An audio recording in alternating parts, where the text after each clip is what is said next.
Welcome to Pennsylvania Newsmakers, and thanks for joining us. Well, Pennsylvania remains in the national political spotlight, but first, the Pennsylvania Speaker of the House of Representatives joins me. As they say, the big topics are coming up. Welcome to the fast-paced and unrehearsed weekly discussion featuring the leaders who help shape your world. Join us as we address the issues that impact you each and every day. This is Pennsylvania Newsmakers. And now, here's your host, Terry Madonna. Well, joining me, as often is the case, is the Pennsylvania Speaker of the House of Representatives, Speaker Bryan Cutler from the 100th House District in mostly southern Lancaster County. Do I got that about right, Mr. Yes, sir. Speaker? All right, well, let's start with a couple of important topics. I don't think there's any doubt that violent crime, murders, crime seems to be up everywhere. We focus on some of the big cities, but almost every day you read, in the papers and in television stations across the state, murder here, shooting there. Yes, sadly and unfortunately, Philadelphia has continually ranked near the top in those numbers nationally, even against much larger cities when you compare them. And while it's getting a lot of attention in the news now, the truth is we've been working on this for several legislative cycles. We funded a gun violence task force in the Attorney General's office previously, gave him concurrent jurisdiction to oversee Philadelphia and some of the gun crimes there because there were concerns about the local district attorney perhaps not as appropriately applying the law as they should have, particularly with felons that were caught with firearms on repeat offenses. Yeah, I don't know if education is a key factor here when you, whether that makes a big difference. The more education you have, less likely you are to use a gun. But it seems to me what's going on here is huge cultural changes in our society, as opposed to whether you can get a gun or not. I'm not saying there shouldn't be reasonable gun controls, but the fact of the matter is these are deeply cultural, with families disintegrating in some cases. Yeah, I think when you look at some of the root causes, you have to look at them all. One is a general lack of respect for life of others, and you're seeing that play out in culture. I think you also have to look at the impacts of poverty and education and opportunity, because when you're stuck in a hopeless situation, sometimes the best decisions aren't made. That's why we focused on that in this budget. We were looking to improve people's lives, and I'm sure we'll get to that a little bit later in the show. Now, that's a bipartisan committee in your chamber that's looking into yes, sir. It's suggestions, ideas, programs that might work. Yeah, there's 5 members on the select committee. The House had a bipartisan vote to support that. That's moving kind of outside the normal committee process, and that's on purpose so that it can be focused and it will likely come back with some suggestions or ideas. And knowing the tight legislative calendar that we have this fall, ideally you get many of them implemented between now and then, but if not, we always have next session. So that's the time frame? Yes, sir. Time frame is try to get it done this fall, but you obviously, given the fact that there's campaign season underway when members in your chamber are up for re-election, you're not meeting as many days as you normally would. And that's understandable given the election coming up. Yeah, obviously there's a few less session days this fall than compared to last fall. They tend to alternate year over year, but we're still focused on getting the job done. All right, let's talk about something that we, urban and suburban people don't hear much about, but as I think you're going to make the argument, it's important more broadly, and that's the bird flu and related to the pandemics. Go ahead. Yeah, I think a lot of folks here in Pennsylvania might not realize the impacts of the poultry industry, both economically and more importantly on our food security here in the Commonwealth. This is an area, if you go back to the first budget, we had a mini blow up over the first budget when the governor vetoed avian influenza funding. We argued that that's really a level of preparedness. We've continued to work together since that first initial speed bump, and this budget had a significant amount of money in it for our farmers. Unfortunately, the avian influenza will likely follow the migratory bird patterns. So while we had a small outbreak in the spring here, it was localized Lancaster and Berks County in the central part of the state. And, looking at the fall, flight paths, we're likely to have that again. It's so important, though, because of the economic impacts on not just the farmers, but also on the cost of food when you're depopulating. What do you do about it? Well, what are some of the suggestions? Well, unfortunately, the cure is you depopulate the entire farm, and then you put up a perimeter around that farm to ensure that the disease is not spreading. So we've depopulated millions of birds. That impacts the meat market, that impacts the egg market. And so what we did was we put a program in place to ensure that those farmers, because not only do they lose their initial flock, they're prohibited because of the incubation period of the disease from putting a new flock in for a period of time. So it could be 6 months before they get back into the cycle. So we're looking to ensure that they can keep their workforce and stay financially viable going forward. All right, we're going to run to a break. When we come back, I'm going to talk about the fall agenda. You're back in legislative session and see what's on the tab, as they say, for the Pennsylvania legislature after these words. This broadcast of Pennsylvania Newsmakers is presented by the Pennsylvania Chamber of Business and Industry, the statewide voice of business, and by the Pennsylvania State Education Association, bringing the power of a great education to our schools, our students, and our communities.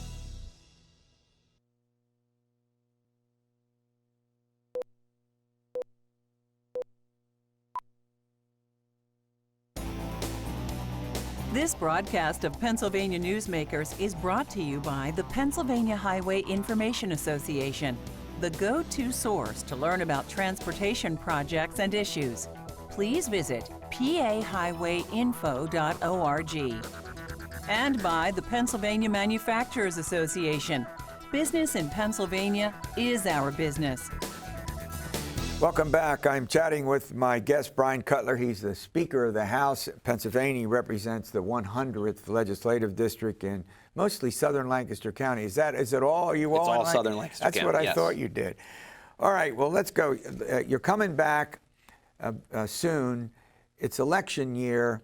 Is there any items of substance on the agenda that you think the state legislature and the governor ought to be working on? There are. Really, it's a continuation of what we've been working on for the last two sessions. Obviously, some of the issues that are at the top of everybody's minds, the economy, workforce, inflation, impacts that they're experiencing, whether it be energy prices at the pump or electricity prices.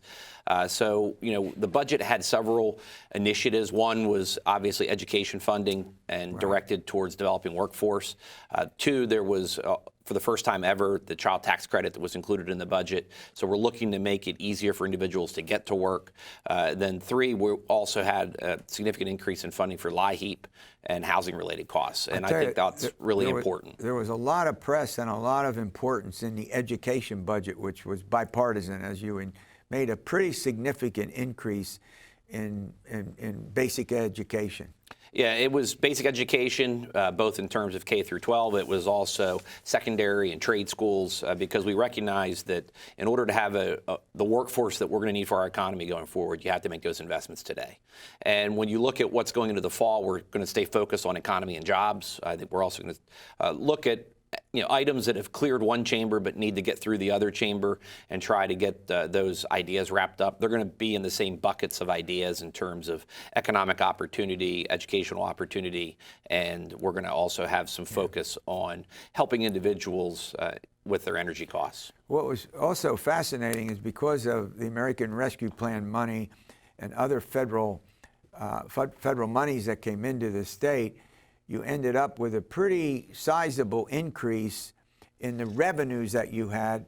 So there wasn't even any discussion about increasing taxes, correct? No, there was not. In fact, we cut taxes. For the first time in 40 plus years, we cut the corporate net income tax, which was historic and very important in terms of getting job creators here. And it was also bipartisan, yes, sir. But honestly, we were in that position to make the investment in education, make the investment in tax cuts because of all the choices that we've made over the prior 6 or 7 budgets under Governor Wolf. When he came in, and I think this is fascinating because it's an area where he and I tend to agree. When he came in, there was $200,000 in the rainy day fund. I think by his calculations, he said it was 11 minutes worth of government, and we were ranked 49th out of 50th in financial stability for states. We're now solidly in the mid-20s. We have $5 billion in our rainy day fund, and it's because of all of the decisions that had been made in the prior budgets in making targeted investments, targeted cuts, appropriating money to better areas. Yeah. That's what allowed all of this to happen. It didn't happen overnight. It didn't happen just in the month of June. It was years of decisions that put us in this position. You know, before I let you go, you've made the point repeatedly, and when you've been on this program, that there's more bipartisanship than, you know, normally meets the eye, or that a lot of people think exists. Yeah, when you look at last session, because that's the numbers that are complete, 648 bills passed the House, 220 of those landed on the governor's desk, and we had 22 vetoes. Even the vetoes had strong bipartisan support.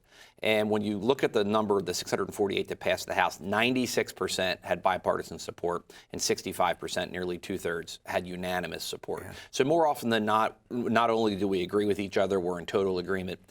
The reality is, I think that people tend to focus on those smaller areas, much smaller areas, where we don't always agree.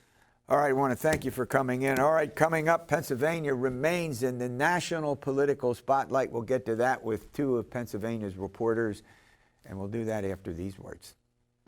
This broadcast of Pennsylvania Newsmakers is brought to you by Cross-State Credit Union Association. Credit unions, where people are worth more than money.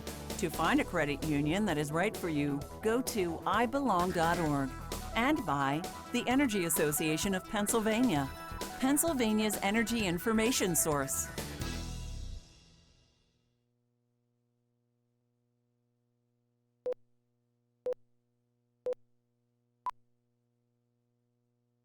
This broadcast of Pennsylvania Newsmakers is brought to you by the Association of Pennsylvania State College and University Faculties, representing the faculty and coaches who are devoted to providing quality public higher education for Pennsylvania's college students. Well, joining me to chat about national politics playing out in the state of Pennsylvania is Angela Couloumbis. She's with Spotlight Pennsylvania, and Marc Levy with the Associated Press. I'll tell you, Marc, we've had major candidates and office holders in the state campaigning before, but within this 7-day period, maybe they take up residence and they can vote in the state, right? Yeah, look, it's starting to feel like a presidential election here with all the people visiting. Right. We've got, the president here 3 times in a week. We've got Donald Trump here. We even had the House Minority Leader Kevin McCarthy here a couple weeks ago. We had the Florida Governor Ron DeSantis in Pittsburgh campaigning. I mean, it's, like I said, it feels like a presidential election year, and it just goes to show how important the U.S. Senate race in Pennsylvania and the governor's race in Pennsylvania are being viewed nationwide. No, you're absolutely right about that. And, you know, there's been this big debate about candidates. You know, they come into the state like President Biden will. Other Democrats appear with them, but it doesn't seem like that's a big problem for Biden in the state. Remember, Scranton-born. Every time he comes to the state, he reminds people that he's a, quote, Pennsylvanian, end quote. Right, but I think really at its core, it's testament to how important Pennsylvania is going to be to his reelection efforts in 2024, because there is, among other things, a very high-profile governor's race, and the governor in Pennsylvania gets to appoint a very important position, and that's the person who oversees election in the state and the administration of elections in the state. So that could really, whoever gets that position could really shape the outcome of the 2024 election. Yeah, well, let's turn to another subject. Doug Mastriano, of course, is the Republican candidate for governor. And just this, recently, he did something that sort of surprised people. He wore a Confederate uniform at an event at the War College. Right. It was a faculty photo where he was teaching at the Army War College in Carlisle. It was 2014, so he hadn't even run for office yet. He was still in the Army. And they were encouraged, according to the original story on it by the news service Reuters, the faculty was encouraged to wear a historical uniform or some sort of costume for the photo, and he wore one from the Confederate Army. And so Reuters wrote the story. The Army War College said that this doesn't comply with their values, and they took the photo down, which had been in one of their hallways, according to Reuters. And so Democrats have made hay out of that. Of course, you know, Confederate statues. We've seen slavery, disunion. We've seen a new reckoning of these statues and these symbols in the post-George Floyd era, and this has a new meaning for a new generation of Americans. And you know, Mastriano's allies have defended him as saying, look, the guy's a historian, he's a PhD historian, and he was wearing a historical uniform, and doesn't mean he supports the Confederacy. Right. There's no evidence that he supports the Confederacy. I mean, we've seen him, you know, support the American policy for Ukraine in the war against Russia. We've seen him, you know, be on that side of most politicians. So it's not like there's some sort of subversive element to him where he has talked about the Confederacy in glorified terms. Sure. And he is trying to change the nature of his campaign from corruption in the election. Donald J. Trump really should have been elected president, was elected president, by talking more about the economy and about deregulation as he travels around the state. Yes, that is true, and he's trying to, just this week, he also unveiled an education plan and his plan for public education. But really, I think the import of what happened with the Confederate uniform, that it cannot be viewed as an isolated event. He has been called out by Democrats in the past for paying a social media website that is sort of a magnet for white supremacists in order to gain more followers there. So these are the types of questions that are bubbling around him. And I think what has hurt him is that he has not really spoken out to mainstream media about his positions on this. All right, we're going to run to a break. When we come back, let's talk about the John Fetterman, Dr. Oz contest. That's certainly heating up, and both of these campaigns are, in a word, ugly. I think everybody would admit that after these words. This broadcast of Pennsylvania Newsmakers is brought to you by the Pennsylvania Medical Society. Inspired physicians committed to the good health of Pennsylvanians and the advancement of the practice of medicine.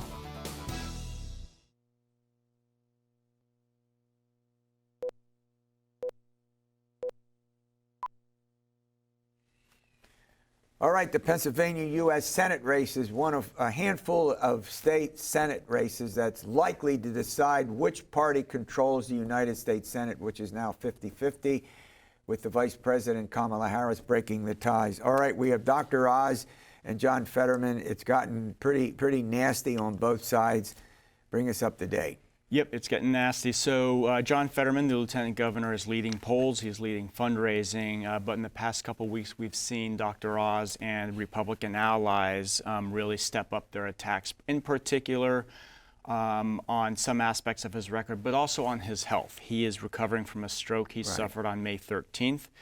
And they've essentially gone after him, saying he's lying about his health. He's not fit to serve. He won't debate because he's still suffering the effects of it, and essentially questioning whether he is fit to be a U.S. senator and whether he's lying about his health. And so, you know, he's responded saying that it's undignified and irresponsible of someone to essentially make fun of a stroke patient who's recovering, and that, you know, millions of Americans, you know, are recovering from these kinds of things, and it should be beneath a medical doctor to talk about a recovering patient in that way. So this it could be a potent vulnerability for John Fetterman. The Republicans are certainly trying to make it so, and it's a little over 2 months until the election with Oz behind in the polls, so they are they're sort of going to the mat on anything they can right now. But isn't the main problem that Dr. Oz faces is that during the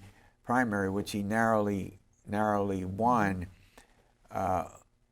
over McCormick, the fact of the matter is McCormick said, the celebrity doctor, the carpetbagger, Dr. Hollywood, he never didn't live here. He's not one of us.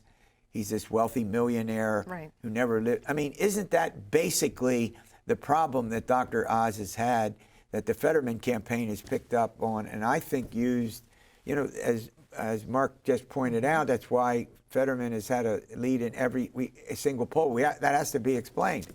Oh, it absolutely has been a huge issue, and Fetterman's campaign has very expertly manipulated that issue. He's brought in other celebrities from New Jersey, where Dr. Oz has a home, and you know, they have been funny videos with these celebrities saying, "Dr. Oz, come back to New Jersey, we miss you." And these are the types of things that go straight to voters on Twitter and other social media platforms, and they actually do have a lot of impact and influence. But going back to something that Marc said, there must be something that Dr. Oz and his campaign, some sort of feedback that they're getting, that their message on hitting Fetterman on his health is actually working.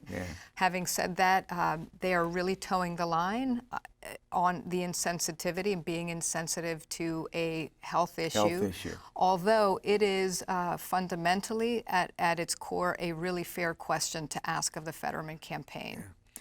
Well, the other aspect of this is Dr. Oz has also picked up his attacks on Fetterman's, quote, progressive or liberal positions. You know, Bernie Sanders in 2016, the socialist John Fetterman. And so he's picked up on those aspects as well, beating up on him. But again, as both of you pointed out, he trails by, what, about 9 points or so on the Real Clear Politics average. The Republicans think that that their internal polling is showing more like a few points difference. But, you know, the thing that they point out is that, you know, Dr. Oz has been the subject of tens of millions of dollars in negative TV ads, first in the Republican primary and then over the summer from John Fetterman. So he's suffering from that. But they feel pretty good that he's close behind after all of that. And what we've seen in August is Republican super PACs and Republican groups really bringing money to the table and starting to air ads, so that we've really seen his side step up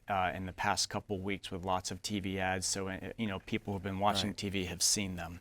And yeah, they are trying to hit him on his progressive record. And Oz also has gone out now in community after community, county after county. Mastriano as well as Shapiro, they're all out with the exception of Fetterman because of his health. Fetterman has done, as we a couple of speak public now, appearances. 2, one in Erie, one in Pittsburgh. Very, very short speeches.